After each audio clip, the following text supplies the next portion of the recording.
I had two scenes. One that I remember, it's a very short scene, where he says, he goes, you guys aren't from around here, and he says, was it? Oh, was it? Is it your Naveen says, firecracker scene? no, it was one where he goes, he goes, you guys from around here, and then Naveen as a frog says, no, we're from a place far, far away from here, and he goes, go to bed. You all from Shreveport? It's a My scene that I had to, favorite gag. it's like, Yeah. and just coming up with that and sort of figuring out his attitude and trying to get the line to read as a funny line, and so that one was a good one because it got a good reaction, and then it turned out the first scene I animated on the movie where he says, I'm gonna let me shine a little light on the situation, and he sort of goes up to sort of turn on his butt for the first time to shine some light on it, and he can't get it going, and so he has to screw it on like a light bulb to finally turn it on.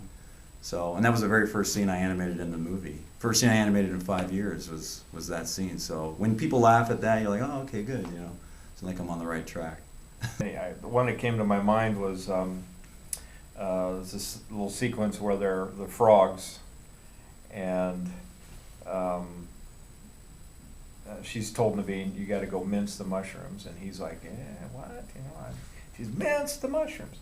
So she goes off, and he's trying, and then but then she's like, all right, step aside, let me show you. So she walks over, takes this rock knife from him, and very deftly takes it, does that. And I actually animated that at home over the weekend when I was working on it, and I didn't have any way of testing it at home. I don't have a scanner or a machine at home to test it, so I was just flipping it and going, wow, I think it's going to work. I hope it does. It's really old school. And so I brought it in and scanned it so I could get it in the system to show it at dailies, and it seemed to work fine. It got a really good reaction. It was so fun. I was like, oh, whew. That was, those are always good days. Sometimes the technical scenes that you spend a lot of time on, you just hope that they, please don't, please work, and please don't, give me tons of notes, because it's just gonna, because you have other scenes you have to do, and you're on a schedule, and sometimes you can get bogged down in the minutia of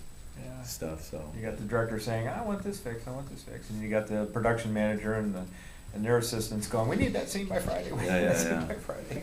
Well, speaking specifically about saving time in the process that you guys are using nowadays, Thank you. like I remember reading stories back in the day when animated films would go into production, particularly Disney films, and the incredible amount of time that it would take from start to finish to get the film started and get it done. What is that process like now with this new process of animation? Like, is it considerably speeded up? Does it take roughly about the same time? Yeah, I would say it's pretty much the same. Yeah, I just think it's a little bit more efficient from one department to the next. Mm-hmm.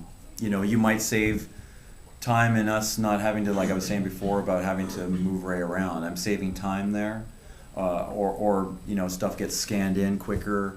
But then there's another area where they need more time to sort of composite everything. Maybe it takes a little bit longer for them. So it ends up working out to be about the same length, which is somewhere between 3 and 4 years to make an animated film. I think, though, that there's definitely been, and I think you might agree, that there's a more of an emphasis on making sure the story is right first before we go in. And what had happened in the films past was we'd be up against the schedules and the deadlines to get these things going, and the story wasn't developed as far enough along as they would have liked. So they're scrambling to say, okay, we've got, all right, these couple of sequences are good. Let's throw them into, we're all sitting around like little baby birds waiting to be fed, and the management's like, oh, we got all these artists, we got to get them work. So trying to paint the walls before you've so built the room. They really are making a concerted effort to get the stories in a much better shape as a whole. And I mean, we used to just say, all right, we got Act 1's great, all right, and then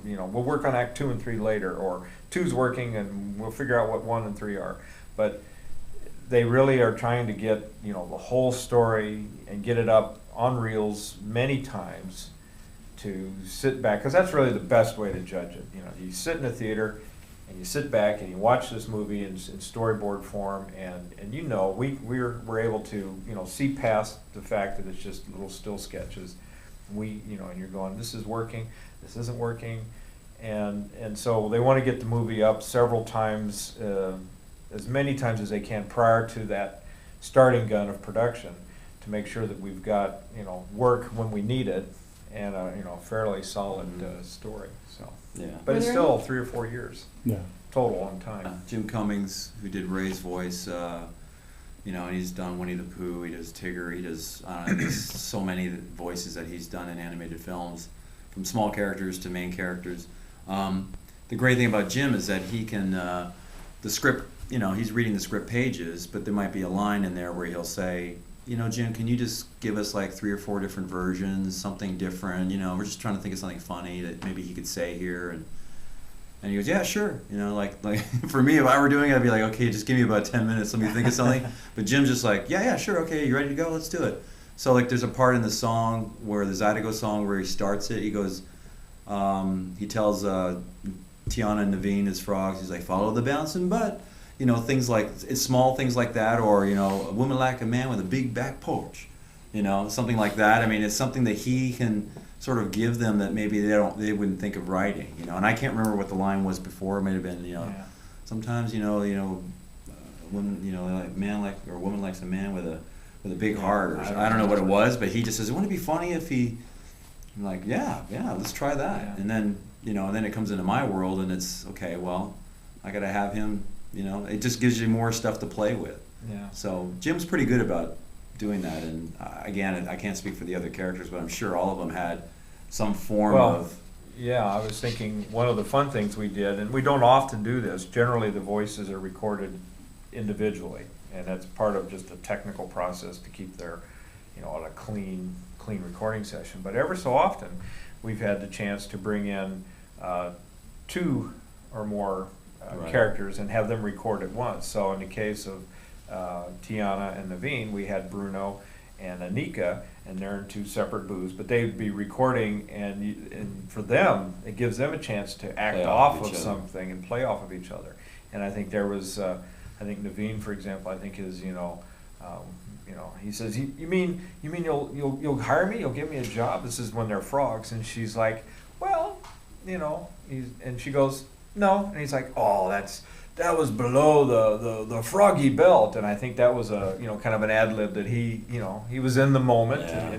and kind of threw that in there, so you get an interesting dynamic when you do it that way sometimes. There's a happy accident Yeah. that's happening in the recording sessions. Yeah,